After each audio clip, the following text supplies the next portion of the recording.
Bueno, el día de hoy vamos a continuar con el capítulo 19. Guardamos silencio ya. El capítulo 19 de Apocalipsis, que si ustedes recuerdan lo dividimos en 3 secciones. Una primera sección que abarcaba principalmente del versículo 1 al 6, que hacía alusión a las alabanzas en el cielo. La segunda sección que tenía que ver con la cena de las bodas del Cordero. Y la tercera sección, que es la segunda venida de Jesús, que por supuesto incluye la batalla del Armagedón. ¿Ya? Lo primero es que, a lo menos en los primeros 6 versículos, nosotros, esto lo vimos la semana pasada, habían a lo menos 4 razones por las cuales había alabanza en el cielo. Lo primero era porque la salvación se había expresado de manera plena. ¿Por qué? Porque existe esta palabra metatauta, que significa que terminó el ciclo o el periodo de la gran tribulación, y por lo tanto se comienzan a desatar todas las bendiciones que ahora van a venir sobre los habitantes de la tierra, los sobrevivientes del Señor, más aquellos que hayan quedado. ¿No es cierto? También porque se establece la justicia plena de Dios, porque el Señor, a pesar de que Él es soberano sobre todo, nosotros sabemos que hasta este tiempo Dios le ha permitido a Satanás tener un poder delegado, ilimitado, pero poder al fin y al cabo, para ser el príncipe de la potestad del aire. En ese entonces ya el Señor va a retomar todo el poder y todo el dominio. Y cuarto, dice que hay gran alegría porque las bodas del Cordero han llegado. Entonces, cuando nosotros analizamos estos primeros 6 versículos, yo los invito a que veamos, por ejemplo, en el versículo 1, dice, aleluya, salvación y honra. Versículo 3, otra vez dijeron, aleluya. Versículo 4, amén, aleluya. Versículo 6, aleluya, porque el Señor nuestro Dios Todopoderoso reina. Entonces, tenemos la expresión aleluya, que significa alabado sea Yahweh o Yahvé, por lo menos 4 veces en ese periodo de tiempo. Por lo tanto, estamos hablando de una gran alegría en el cielo. Les recuerdo que la alegría que anteriormente se había manifestado estaba específicamente en el capítulo, ¿se acuerda del capítulo? Capítulo 12, ¿no es cierto? Cuando Satanás es arrojado del cielo, dice que hay también una inmensa alegría, porque Satanás ya nunca más iba a tener acceso al trono de Dios para acusar al pueblo de Dios, para cegar el entendimiento de los perdidos. Entonces, la primera sección eran todas esas alabanzas. La segunda sección dijimos que correspondía la cena de las bodas del Cordero, o las bodas del Cordero, donde tenemos nosotros, por supuesto, que en esta boda, que tiene inserto el concepto cultural judío, por eso es que se ve el rapto, ¿ya? El rapto, se ve la expresión del novio, que es Jesús, cuando le dice a sus discípulos, yo me voy a prepararles un lugar, que era lo mismo que hacía el novio, ¿no es cierto?, donde se demoraba entre 6 meses y 1 año en preparar el lugar donde iba a llevar a vivir a su esposa. Y entonces dice que en cualquier momento, a partir del 6º mes, normalmente de los judíos, la novia tenía que estar absolutamente preparado y su séquito también. Ahí hace alusión al tema que se ve también de las vírgenes sensatas e insensatas, que corresponde al séquito de las doncellas que acompañan a la novia. Todo eso, entonces, y el rapto, por supuesto, que era el momento en que el novio se llevaba definitivamente a su esposa en ese momento para llevarla al lugar que le había preparado. Entonces, todo eso está inserto dentro de lo que es la cultura judía, porque Jesús era judío. Si nosotros recordamos el capítulo 19, del versículo 7 hasta el 9, capítulo 19, versículo 7 hasta el 9, gocémonos y alegrémonos y démosle gloria, porque han llegado las bodas del Cordero y su esposa se ha preparado. Y a ella se le ha concedido que se vista de lino fino, limpio y resplandeciente, porque el lino fino es las acciones justas de los santos. Y el ángel me dijo, escribe, bienaventurados los que son llamados a la cena de las bodas del Cordero. y me dijo, estas son palabras verdaderas de Dios. Ya. Entonces, en esos 3 versículos tenemos en primer lugar que dice, gocémonos y alegrémonos, démosle gloria porque han llegado las bodas del Cordero y su esposa se ha preparado. La esposa, sabemos que es la iglesia, el novio es Cristo, ¿no es cierto? Por lo tanto, ahí tenemos esta relación tan potente de la boda, del matrimonio, de lo que significa para Jesús, para Dios, el matrimonio. Y dice que las bodas del Cordero. Y dijimos que hay una separación que también es de carácter cultural. Cuando los judíos hablaban, por ejemplo, de la ceremonia, que es en este caso la boda o las bodas del Cordero, era una ceremonia íntima, prácticamente participaban los padres de los novios y el rabino que los casaba, ¿ya? Normalmente era un rabino, rara vez era alguien más encumbrado como un sacerdote o un miembro del Sanedrín, como es hoy día también, ¿no es cierto? Depende del nivel de la gente, es el cura que pueden conseguir, ¿ya? Entonces, ya antes estuvo de moda, oye, a mí me casó el cura tanto, el padre tanto, la blasfemia asquerosa, ¿no es cierto? El padre infeliz del Felipe de Río, que es uno de los hombres más peligrosos de este país, pero el mundo acá lo tiene absolutamente idolatrado. Entonces antes hubo como una moda de que toda la gente de alcurnia los casaba este tipo, ¿ya? Entonces, todo eso se daba exactamente igual en este tiempo, pero en una boda judía normal, común y corriente, era un rabino el que ejercía el servicio de la boda, ¿no es cierto? Pero lo importante de rescatar era que esto era una situación netamente privada. Sin embargo, después tenemos, si me siguen en la lectura, el versículo 9 que dice, y el ángel me dijo, escribe, bienaventurados los que son llamados a la cena. Esta ya es la celebración. La celebración, por supuesto que era el evento público, la fiesta, que, al igual que lo anterior, dependiendo de los recursos, podía durar un día, algunos días o incluso varias semanas, ¿ya? Porque recuerden que los familiares se transportaban de distintos lugares muchas veces y vivían prácticamente todo el periodo de la boda en la casa de los familiares. Entonces, podía durar, vuelvo a insistir, desde un día a algunos días hasta semanas. Esas eran las fiestas de las bodas y esos llamados a la fiesta o los invitados correspondían, se recuerdan, a todos los santos del Antiguo Testamento que no son parte de la iglesia y a todos los santos de la gran tribulación que tampoco son parte de la iglesia. ¿Estamos? La novia la constituyen todos aquellos que hemos sido salvados por la gracia de Dios desde Pentecostés hasta el rapto. Es decir, la novia, el cuerpo de Cristo todavía no está completo porque todavía estamos aquí nosotros.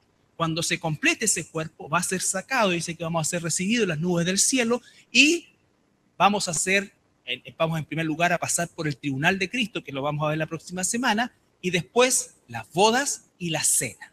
En la cena se incorporan todos los santos del Antiguo Testamento y todos los santos que han muerto durante el periodo de la tribulación y gran tribulación. ¿Ya? También en cuerpos glorificados, pero no son parte de la novia. Como dijo Juan el Bautista, él era amigo del novio y se alegraba del matrimonio del novio, pero él no era ni el novio, que decían, tú eres entonces Cristo. No, yo no soy el Cristo, yo soy amigo del novio. Y él extrañamente para los fariseos en ese momento usan analogía del matrimonio. Él dice, no, yo soy amigo del esposo. ¿Ya? No soy la esposa, soy el amigo del esposo y me gozo de este matrimonio. Dando a entender que él no es parte de la esposa, es parte de los invitados, de los amigos del novio. ¿Ya? Y lo que vamos a ver hoy día está desde el versículo 11 al 21, que corresponde a la segunda venida visible de Dios. La primera venida visible de Dios fue con relación al pecado y ocurrió en Belén de Judea, donde Jesús nace como ser humano, ¿no es cierto? Y esa es la primera venida. Y esa venida tenía relación con el pecado.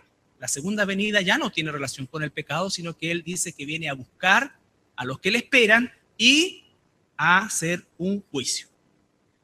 Incluye también la batalla, por supuesto, del Armagedón. Vamos a leer Apocalipsis 19, desde el 11 al 21.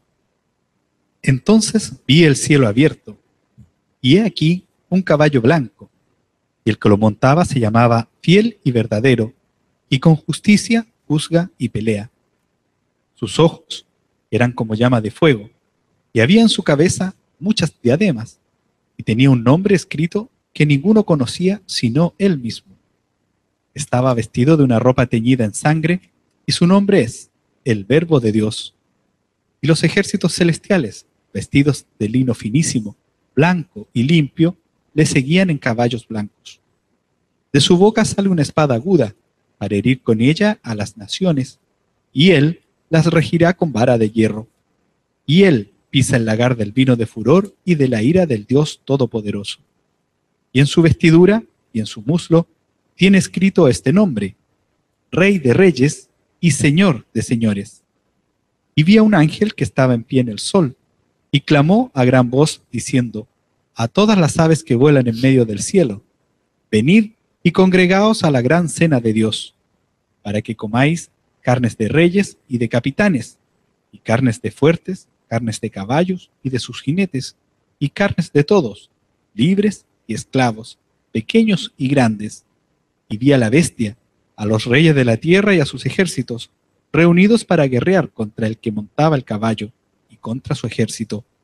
Y la bestia fue apresada, y con ella el falso profeta que había hecho delante de ella las señales con las cuales había engañado a los que recibieron la marca de la bestia y habían adorado su imagen.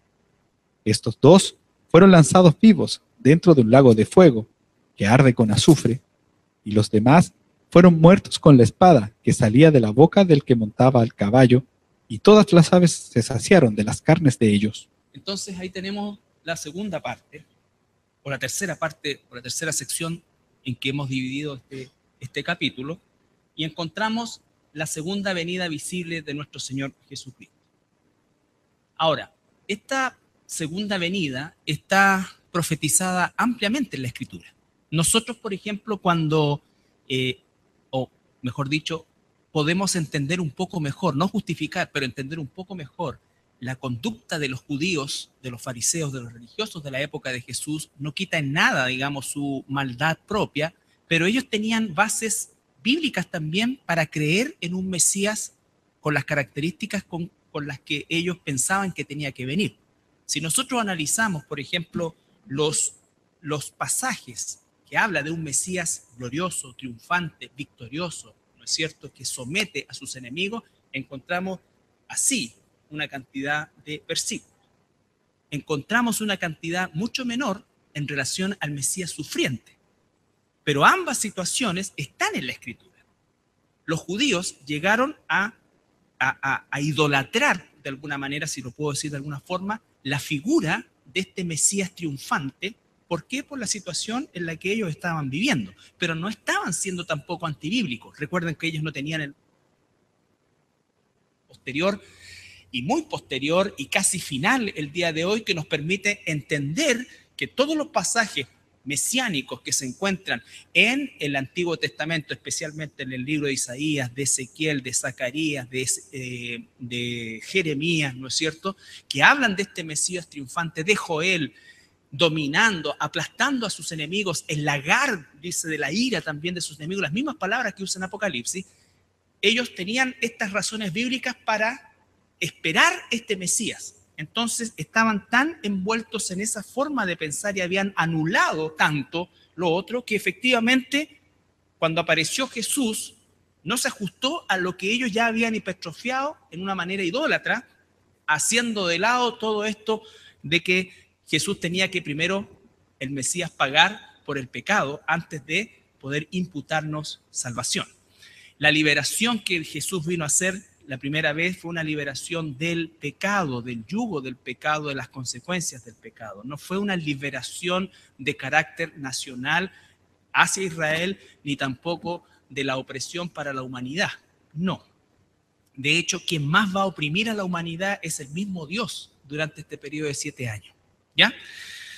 Entonces, eso también es importante. Y pasa muchas veces también con nosotros, como los cristianos, hablando de nosotros. ¿Por qué? Porque la Biblia dice que Dios es amor, que Dios ama, pero también dice que Dios es fuego consumidor, que Dios castiga, que hay un juicio, que hay un infierno, y a veces los cristianos hipertrofiamos idólatramente esta parte del amor, que de repente cuando nos encontramos con Dios, yo conozco personas que se dicen cristianos y nunca han querido leer el Antiguo Testamento porque les muestra un Dios castigador, imagínense. Entonces, ¿por qué? Porque entonces empiezan a decir, pero es que no creo, es que Dios no puede ser así, y empiezan a tener un autoconvencimiento antibíblico. Y por eso es que cuando se presenta toda la imagen de la voluntad de Dios, resultan muchas veces de carácter traumático. Cuando uno le dice que la palabra juicio aparece más que la palabra amor, ¿no es cierto? Que la Biblia habla de un Dios que también arde en ira, así como arde en amor por su pueblo, también arde en ira. Entonces, todo eso es un complemento de la perfección de Dios, pero puede ser, sobre todo con el sistema de pensamiento. Piensen ustedes, hoy día el gran porcentaje, desgraciadamente, de las iglesias evangélicas predica en relación a esta parte del amor de Dios, llegando a torcer la Escritura, haciendo que la gente crea que Dios lo ama y que no hay nada más importante en el mundo para Dios que nosotros mismos. Entonces nos eleva, como dice en el cartel de una iglesia que dice, aquí tienes un lugar a ti porque tú eres muy importante para Dios. Entonces, toda esa cosa que va en relación al cómo el mundo, son técnicas humanas, técnicas de atraer a la gente. Y todo eso finalmente, aunque sea hecho con la mejor intención, es pecado. Y sale de la voluntad de Dios. No se trata de que seamos unos bodrios y no amemos a la gente, no es así. Pero nosotros no partimos con que Dios te ama, partimos como partió Jesús, arrepiéntete, ¿no es cierto? Para que Dios quizás te conceda salvación, con amor, con todo lo que significa eso. Y no hay acto de amor más grande que predicarles la verdad a las personas. La verdad parte por quiénes somos, cómo estamos y a dónde vamos. Mientras la persona, el ser humano, no entienda cuál es su condición sin Cristo, es muy difícil que llegue a apreciar alguna vez lo que Cristo hizo por él o por ella en la cruz. Entonces, eso también es importante. Esta segunda venida y los pasajes que vamos a revisar, sobre todo o específicamente del Antiguo Testamento, dicen relación con la visión que tenían los judíos, los fariseos, incluso los apóstoles, incluso Juan el Bautista, cuando dice, anda a decirle, preguntarle si este es el que tenía que venir o tenemos que esperar a otro, porque Juan entró también en una confusión, dado que él era el que anunciaba la venida, y él pensó quizás que al anunciar la venida también tendría parte en esta coronación de Jesús en este reino, y claro que la tiene, pero no a la manera que él quizás llegó a pensar en algún momento. ¿Ya? Vamos a ir a Hebreos capítulo 9, 27 y 28. Esta segunda venida está ampliamente documentada en toda la Biblia. Hebreos capítulo 9, versículo 27 al 28.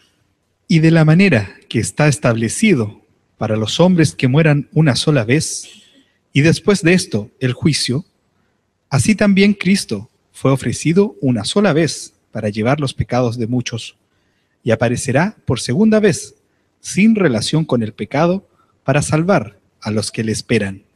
Ese que lo esperan tiene dos lecturas. Por un lado, nosotros, la iglesia, no estamos esperando la segunda venida visible de Jesús, nosotros estamos esperando el rapto, que no se considera como segunda venida, porque el concepto de primera y segunda venida tiene relación con que todo ojo le verá, ¿no es cierto? Jesús se manifestó a creyentes y no creyentes. En cambio, el rapto es un evento donde Él no viene por nosotros, en el sentido de que no viene a la tierra a buscarnos, sino que dice que nos reunimos con Él en las nubes del cielo. Por lo tanto, este pasaje también tiene aplicación a los que le esperan. Recuerden ustedes, los judíos y todos los que se conviertan durante la gran tribulación y estén vivos todavía, ellos van a poder sacar cálculos como lo hizo el profeta Daniel. El profeta Daniel estaba leyendo, mejor dicho, al profeta Jeremías, y él empezó a sacar cálculo y dijo, falta poco para que se cumplan los 70 años que Dios dispuso de cautividad. Y por eso es que él quebrantó su corazón y comienza a orar por arrepentimiento de su nación. Así también la gente de este tiempo, recuerden que en este momento los judíos que estén vivos, su venda va a estar fuera, ya reconocieron que el anticristo no es el Cristo, reconocieron que verdaderamente, y dice la Escritura, qué cosa, que ellos van a llorar cuando se den cuenta de eso, cuando se les saque el velo, y van a llorar como madre que llora a su primogénito, ¿no es cierto? ¿Por qué? Y mirarán, dice, al que traspasaron. Por lo tanto, ese momento ellos van a decir, bueno, la Escritura dice esto, entonces queda poco tiempo. Quizás no lleguen al día exacto. De hecho, no creo que lleguen al día exacto, pero ellos pueden darse esperanza de que queda poco tiempo para que Dios los libere de eso. Y entonces, ¿qué pasa con esa gente? Le esperan. ¿Por qué? Porque nosotros, la iglesia, ya no le esperamos, ya estamos con Él. La iglesia estamos esperando ser raptados, pero para la iglesia no hay señales. Es un evento que va a ocurrir abruptamente. Nosotros podemos leer los tiempos y saber que estamos cada día más cerca de ese momento. Pero en este caso, ellos sí le esperan en base ya a algo temporal. Pueden decir que quedan 12 meses, 13 meses, 14 meses, 1 año, 2 años, 3 meses. Pronto, ¿ya? Entonces, la palabra que se lee ahí es la palabra optomai, que tiene la misma raíz, el homai, que significa aparición de algo o de alguien, pero visible, ¿ya? Visible.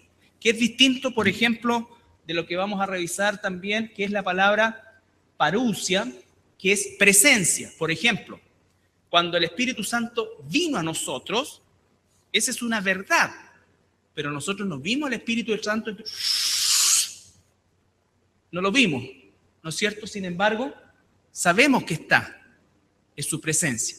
En cambio, la raíz mai, erhomai, optomai, ¿no es cierto? Significa que lo van a ver visiblemente, ¿ya? Entonces, Él aparecerá por segunda vez sin relación con el pecado. Él aparecerá, Él optomai, sin relación con el pecado. Dice que todo ojo le verá. Tenemos otra palabra aquí en Juan 14, 3 y 4. Evangelio de Juan 14, 3 y 4. Y si me fuere y os preparare lugar, vendré otra vez y os tomaré a mí mismo, para que donde yo estoy, vosotros también estéis. Y sabéis a dónde voy, y sabéis el camino. Ay, no. Entonces dice, vendré a vosotros. Vendré a vosotros. Hechos 1:11. Los cuales también le dijeron, varones Galileos, ¿por qué estáis mirando al cielo? Este mismo Jesús que ha sido tomado de vosotros al cielo, así vendrá como le habéis visto ir al cielo. Ya, así vendrá, así erhomai, así lo verán. Recuerden que ahí estamos ahí están los discípulos en el monte de los olivos y Jesús se está despidiendo de ellos y dice que una nube lo toma y lo empieza a subir. Ellos ven cuando se ven y se desaparece arriba en el cielo. Entonces los ángeles dicen, ¿por qué miran para arriba? Este Jesús que ustedes han ido a verse, así también lo van a ver cuando vuelva. ¿Ya? Apocalipsis 1:7. Apocalipsis 1:7. He aquí que viene con las nubes, y todo ojo le verá, y los que le traspasaron, y todos los linajes de la tierra harán lamentación por él. Sí, amén. Ya, todo ojo le verá. También dice, él viene en las nubes, se fue en nubes y volverá también rodeado de nubes, ¿ya? Entonces dice que todo ojo le verá. Recuerden, siempre la raíz mai, relacionado con algo visible, ¿ya? Ahora, hay otras palabras que hablan también de la venida de Jesús, pero epifania es una palabra más compleja que no tiene necesariamente una traducción en el español, de hecho no la tiene, pero habla de aparecer y puede ser que ese aparecer, ¿no es cierto?, tenga relación con algo que voy a ver o algo que no voy a ver.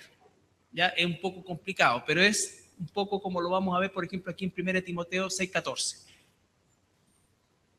Ya les voy a explicar. Que guardes el mandamiento sin mácula ni reprensión hasta la aparición de nuestro Señor Jesucristo. Ya, le está diciendo Pablo a Timoteo, le está diciendo que se comporte de tal manera que guarde el mandamiento en tiempo presente. Tú guarda el mandamiento y dice ¿Hasta cuándo? Hasta cuando aparezca el Señor Jesús. ¿Apareció el Señor Jesús en la vida de Timoteo, de Pablo? No, ¿no es cierto? Entonces él obró sobre algo que no vio, pero que se prometió y es una verdad. Un poco así, ¿ya? Esa es una palabra epifania, la epifania. Nosotros, por ejemplo, estamos esperando ¿qué cosa? La iglesia. El rapto. Y es probable que algunos muramos aquí y no nos vayamos en el rapto, sino que seamos resucitados. Pero ¿cómo es que estamos viviendo? Como si el rapto fuera a ser hoy en la noche. ¿No es cierto? Eso es epifania. Es una aparición, es una certeza de algo que va a suceder en el futuro y que no necesitamos ver, pero tenemos certeza de eso. Es como una concepción futura. Y la otra palabra es parousia. 1 Tesalonicenses 3:3. A ver, 5:23. Léete el 5:23. Y el mismo Dios de paz os santifique por completo, y todo vuestro ser, espíritu, alma y cuerpo, sea guardado irreprensible para la venida de nuestro Señor Jesucristo. Versículo 24. Fiel es el que os llama, el cual también lo hará. Otra vez, ¿no es cierto? Estas dos palabras también, o estas expresiones son muy similares. Dice, y el mismo Dios de paz santifique por completo, y abra todo vuestro espíritu, alma y cuerpo, tiempo presente, sea guardado irreprensible para la venida. Los discípulos vivían como si la venida de Jesús iba a ser en su tiempo. Entonces, han pasado 2000 años y por eso es que Pedro después más adelante lo empiezan los burladores a decir, hemos esperado tanto tiempo y todavía nada sucede. El cristiano debe vivir como que si estos eventos fueran a suceder en su época, en su tiempo, ¿ya? Entonces, una aparición que no ocurre en el momento presente y que probablemente no ocurra durante toda la vida de la persona o del personaje, pero que tenemos certeza que ocurrirá. ¿No es cierto? Nosotros, la iglesia, tenemos certeza que Dios va a sacarnos en el rapto, por todos los elementos bíblicos que tenemos. Sin embargo, muchos ya han muerto sin haber visto haber llegado al cielo de esa manera. ¿Ya? Haber llegado al cielo de esa manera.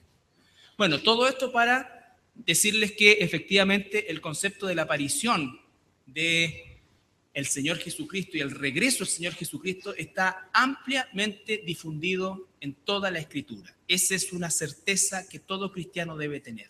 El Señor vendrá por su iglesia y después vendrá al final de ese periodo de tribulación visiblemente y dice que todo ojo le verá. ¿Ya? Aun cuando pasaran 1000 años más, Jesús vendrá. ¿Ya? Ahora, ¿cuáles son los propósitos de su segunda venida? Antes de meternos de lleno la próxima semana ya al texto de la capa manchada con sangre, el dicho en el muslo, ¿no es cierto? La escritura en el muslo. Lo primero que nosotros tenemos que saber cuál es el propósito de su segunda venida. La primera venida de Jesús tenía un propósito bien definido. Jesús hizo muchas cosas. De hecho, el Evangelio de Juan dice que hizo tantas cosas que, en un eufemismo característico de la literatura o de la forma de escribir de los judíos, dice que hizo tantas cosas que si se pudieran escribir no cabrían en los libros de la tierra. ¿Ya? Entonces eso es una figura literaria, pero que dice que hizo mucho más de lo que quedó registrado. Sin embargo, a pesar de todo lo que hizo, él traía una misión específica y un propósito específico que nunca jamás dejó de decírselo a sus discípulos. Él desde siempre y hasta el último momento les dijo que él vino justamente para morir, que iba a ser entregado, que esto otro, ¿no es cierto? Porque no había forma de que nosotros pudiésemos volver o ser redimidos, el pueblo de Dios, si el precio del pecado no estaba saldado, ¿ya? Ese era el propósito del Señor Jesús. No vino a hacer milagros, aunque los hizo, ese no era su propósito. Lo hizo por compasión. Él no vino a cambiar las reglas sociales de la humanidad, no lo hizo, ¿no es cierto? Ni él vino a enseñarnos un camino o amarnos unos a otros en el sentido que el mundo lo piensa. No, él vino a morir. La segunda venida de Jesucristo tiene propósitos bien específicos. El primero de ellos, por supuesto, es vencer a la bestia y su gobierno. capítulo 19, versículo 19 al 21 de Apocalipsis. Y vi a la bestia, a los reyes de la tierra y a sus ejércitos, reunidos para guerrear contra el que montaba el caballo y contra su ejército.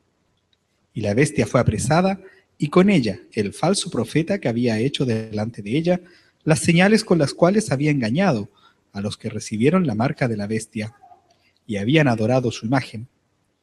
Estos dos fueron lanzados vivos dentro de un lago de fuego que arde con azufre, y los demás fueron muertos con la espada que salía de la boca del que montaba el caballo, y todas las aves se saciaron de las carnes de ellos. Ya, ahí está haciendo un relato específico de la batalla del Armagedón. Apocalipsis 17, 12 al 14 nos relata la misma escena,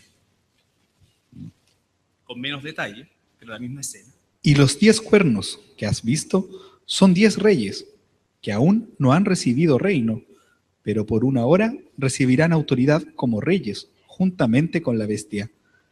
Estos tienen un mismo propósito, y entregarán su poder y su autoridad a la bestia. Pelearán contra el Cordero, y el Cordero los vencerá, porque Él es Señor de señores y Rey de reyes, y los que están con Él son llamados y elegidos y fieles. Son llamados y elegidos y fieles. Esa es la iglesia, somos nosotros, ¿ya? Entonces, el primer propósito de la segunda venida, por supuesto, es vencer definitivamente al gobierno del anticristo, la bestia, al falso profeta y el gobierno que está representado por estos 10 jefes de estas 10 confederaciones en las cuales el mundo se ordenará en aquel entonces, que en un momento determinado, como ven que la cosa se les viene encima, ellos van a darle todo el poder, los poderes plenipotenciarios al anticristo, y el anticristo entonces va a enfrentar como el líder único a la segunda venida de nuestro Señor Jesucristo. ¿Ya? Dice que son destruidos, que el falso profeta y el anticristo son inmediatamente atados y arrojados al lago de fuego. Ellos lo inauguran, ¿no es cierto? No van al infierno, ellos nunca van al infierno, ellos van directamente a la condenación final. Y entonces el Señor Jesucristo vence al anticristo, al gobierno del anticristo y al falso profeta. ¿Ya? Hebreos lo leímos recién, que no aparecerá con relación al pecado, sino que en relación ya a los que le esperan. Segundo propósito, liberar a la nación de Israel, liberarla espiritualmente y nacionalmente. La nación de Israel tiene una liberación o está libre o proclamó su independencia, más que libertad en realidad. Ustedes saben, el 14 de mayo de 1948, pero esa fue una proclamación de independencia, diríamos nosotros, de carácter nacional. Ellos permanecen en una muerte espiritual, ellos están totalmente cegados en relación al Mesías, lo que significa que si un israelita muere hoy sin Cristo, se va al infierno. Y si un israelita recibe al Señor Jesucristo y es una oveja de Dios y se convierte, no importa si es israelita porque va a ser parte de la iglesia, ¿no es cierto? Por lo tanto, en este periodo no hay judío, no hay griego, no hay hombre, no hay mujer, no hay acepción de personas desde ese punto de vista. Desde ese punto de vista, nunca la acepción de personas se choca con la elección, porque Dios de todo y de todos ha tomado un remanente siempre, ¿ya? Nunca tampoco por ser israelita como nación es sinónimo de salvación. De hecho, la mayoría de los israelitas que han existido a lo largo de la historia de la humanidad están en el infierno, no en el cielo, ¿ya? Entonces nosotros tenemos que entender eso. ¿Cuál era la gracia de Israel? Romano lo explica muy bien. Ellos recibieron la ley, recibieron las ordenanzas, a través de ellos vino el Mesías, a través de ellos vino la Biblia. Todas esas bendiciones, ¿no es cierto?, que aún lo hicieron más culpables cuando rechazan la salvación de parte de Dios. Liberar a Israel. Vamos a ir a Joel, capítulo 3, versículo 16. Partamos por Joel. Y Jehová rugirá desde Sión, y dará su voz desde Jerusalén, y temblarán los cielos y la tierra, pero Jehová será la esperanza de su pueblo, y la fortaleza de los hijos de Israel. Ya, en ese tiempo, los hijos de Israel, de ese tiempo, ¿no es cierto?, que estén vivos en ese tiempo, es muy probable que todos alcancen salvación. El velo va a ser sacado, recuerden, va a empezar la persecución del anticristo. Otros van a quedarse con el anticristo y se van a marcar. Muchos judíos también se van a marcar, muchos israelitas también se van a marcar. Pero los que queden en ese tiempo, que lo vamos a entender bien, son los que en definitiva van a esperar, junto con los no judíos que también se convirtieron.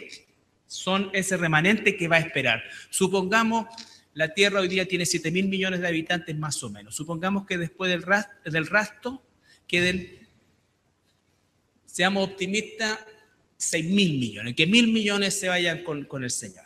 Ya en una cifra estratosférica, pero 1.000 millones se van con el Señor, quedan 6.000. Que por causa de los infartos y todo, y la vieja que se quedó sin el esposo y así, toda la cosa, todo eso, ya otros tantos millones, y que entren a este periodo de la tribulación, ponle tú 5.500 millones.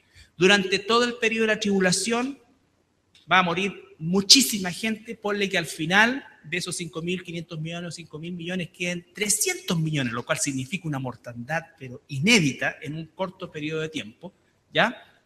Sin parangón alguno, porque tampoco nunca habían habido tantos habitantes sobre la Tierra. Ahora, de esos 300 millones que queden, que van a estar dispersos en todo el planeta, de esos 300 millones van a sobrevivir 100, de esos 100 van a haber 30 millones de gentiles y otro remanente de judíos, y entonces va a trabajar todos estos versículos que se están trabajando ya en este periodo. Estamos hablando sobre la base de una población sumamente reducida ya en el planeta, Esto también es importante cuando veamos el tema del juicio también que viene a establecer el Señor. ¿Ya? Entonces, siempre sobre el remanente. Está hablando sobre ese pueblo, la esperanza de ese pueblo que va quedando de Israel.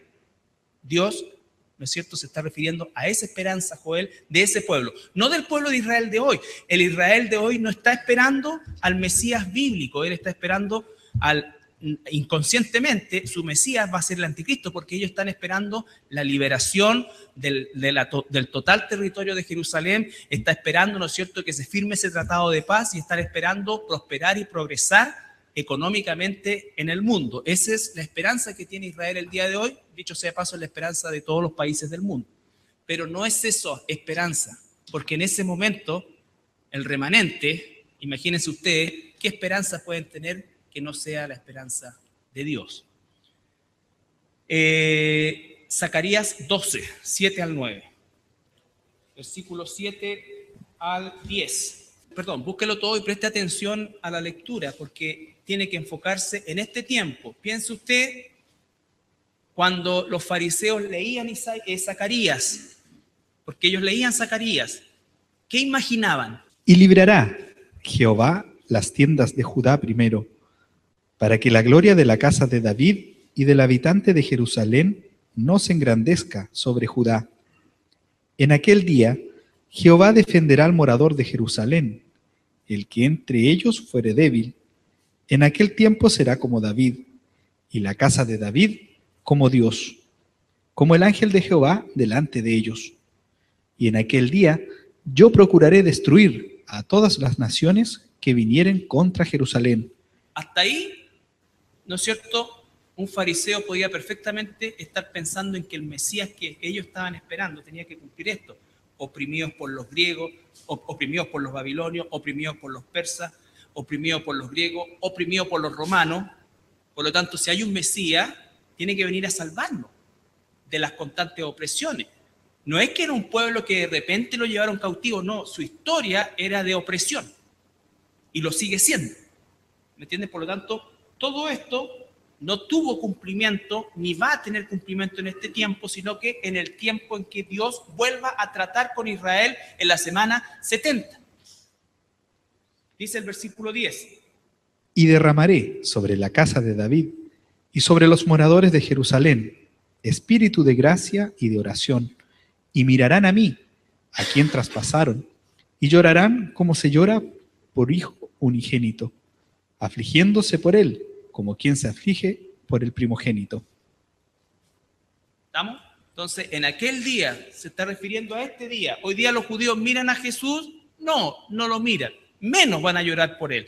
Entonces, en aquel día, cuando el velo les sea quitado, ese pueblo, ese remanente que tiene la esperanza de redención, dice qué cosa, que va a llorar porque se dio cuenta que al que traspasaron sus antepasados allá y que ellos han traspasado rechazándolo durante toda su historia como nación, es el Mesías. Y entonces van a llorar, pero a la vez van a tener esperanza de redención. ¿Ya? Pero van a llorar amargamente porque se van a dar cuenta del inmenso error que cometieron. Que los antepasados lo atravesaron físicamente y lo rechazaron, pero ellos como nación los han rechazado hasta el día de hoy. Por eso es que no hay nación en el mundo más difícil de evangelizar que la nación de Israel. La nación de Israel.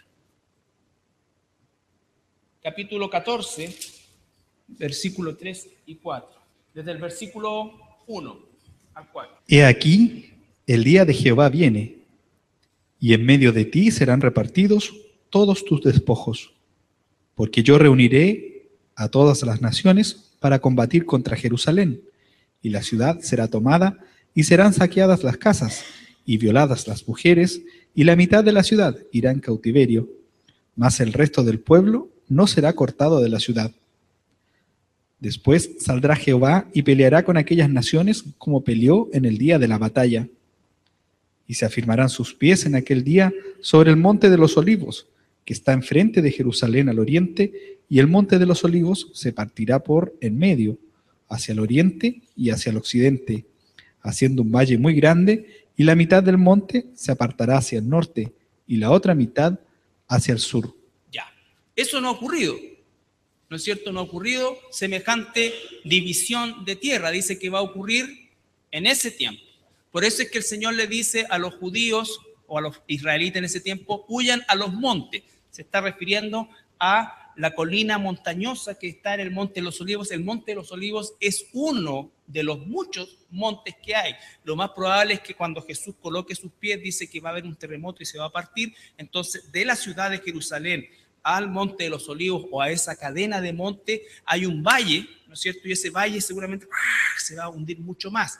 Ya por eso también le dice, huyan a los montes para protegerse de eso. Pero está hablando justamente de este momento en el cual va a venir, que es la esperanza de Israel. Por último, Romanos 11, 25 al 27.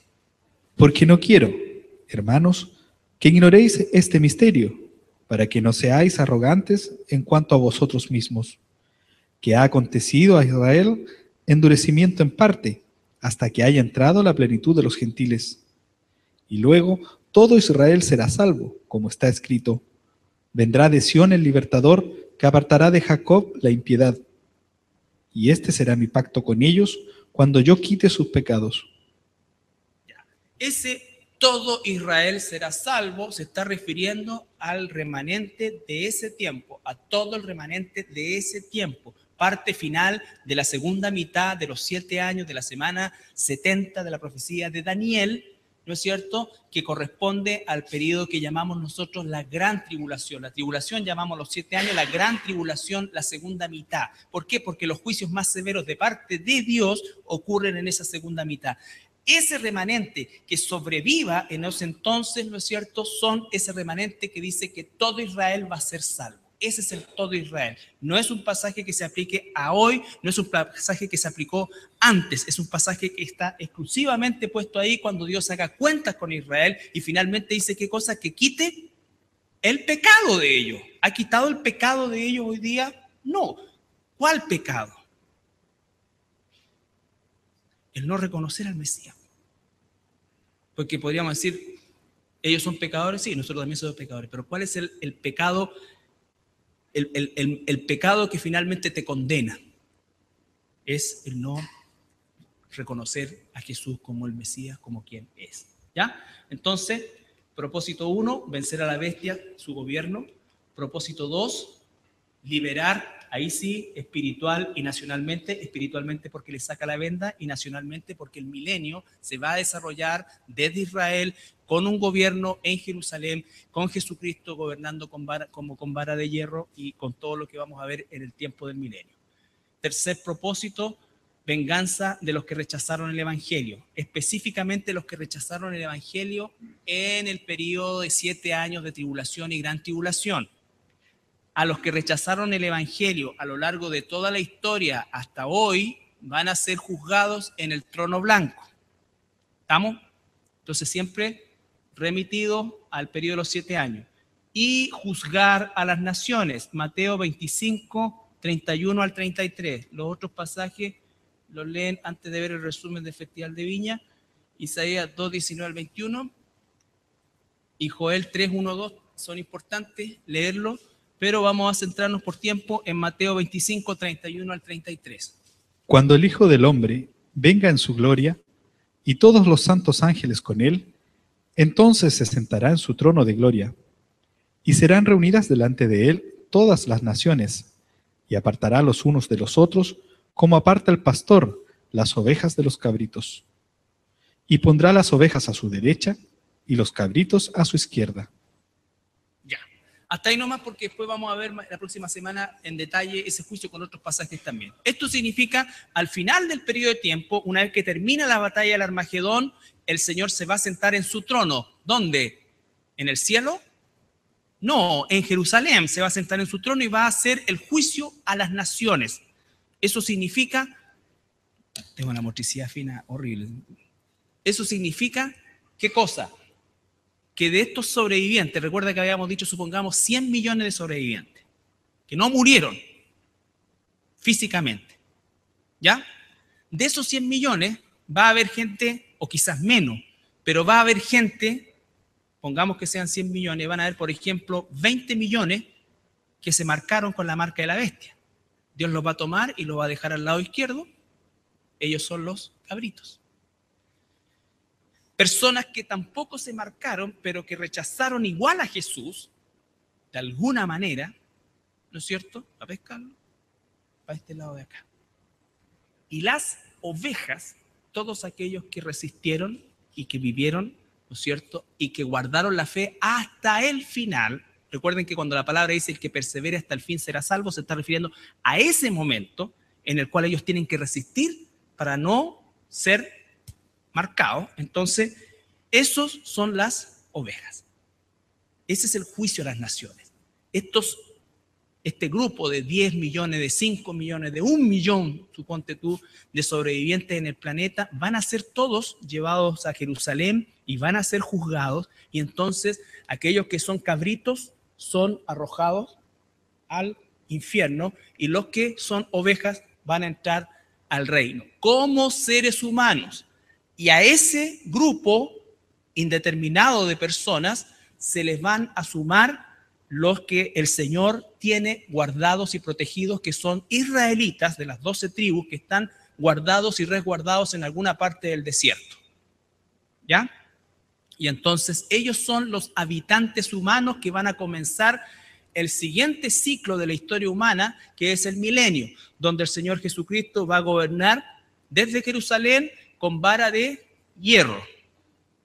Va a ser un gobierno perfecto, justicia perfecta. Satanás va a ser tomado y va a ser atado durante 1000 años en el abismo. Por lo tanto, Satanás tampoco, ni los demonios van a tener acceso a la tentación nuestra, ni nada de eso. Bueno, de los que estén, porque nosotros ya vamos a estar con cuerpos glorificados, ¿no es cierto? Entonces dice que el lapso de tiempo que Dios le va a dar a las personas de gracia, dice, según lo que dice la Escritura, son más o menos 100 años. Y de ahí para adelante, al día se cumple los 100 años y el día siguiente pecó, esa persona muere inmediatamente. Y es el pecado de acción. Todo eso lo vamos a entender en el milenio, ¿ya? Ahora, aquí es donde nosotros tenemos que centrarnos más que nunca, y para terminar, en lo que la Biblia dice y no en lo que la Biblia no dice. Porque, por ejemplo, las personas entran en una escalada muchas veces y bueno, pero y nosotros, bueno, vamos a estar con cuerpo glorificado y en la cena del Cordero iremos a comer, porque es una cena, o sea, ¿qué van a servir? ¿Cómo voy a comer? ¿Iremos al baño? Espero que no. Por el bien de los que están acá abajo, imagínense en el cielo la lluvia de, bueno, que un poco de estiércol después de todo lo que le ha caído no va a hacer nada. Pero no sabemos, no hay respuesta para eso, no especulemos en eso, ¿ya? No especulemos en eso. La boda del Cordero dice que va a ser ahí, va a haber una cena, va a haber una fiesta, va a haber una celebración, ¿no es cierto? Nosotros vamos a tener propósito en el milenio, así como en el estado eterno. Nosotros vamos a tener un cuerpo glorificado. Eso es lo concreto. No vamos a ser como los seres humanos que se van a empezar a reproducir. Nosotros ya no nos vamos a reproducir.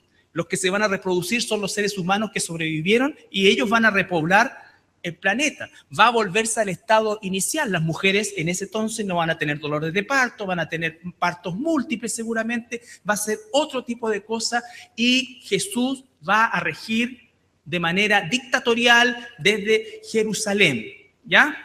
Desde Jerusalén. Va a ser un gobierno perfecto, sin Cámara de Diputados, sin senadores, sin gobernadores, sin alcaldes, sin nada. Nadie va a poder robar, no van a meter las manos, nada, todo perfecto. Si hay un Transantiago para la gente o lo que sea, los van a funcionar, los buses van a llegar a la hora, todo limpio, nadie va a rayar.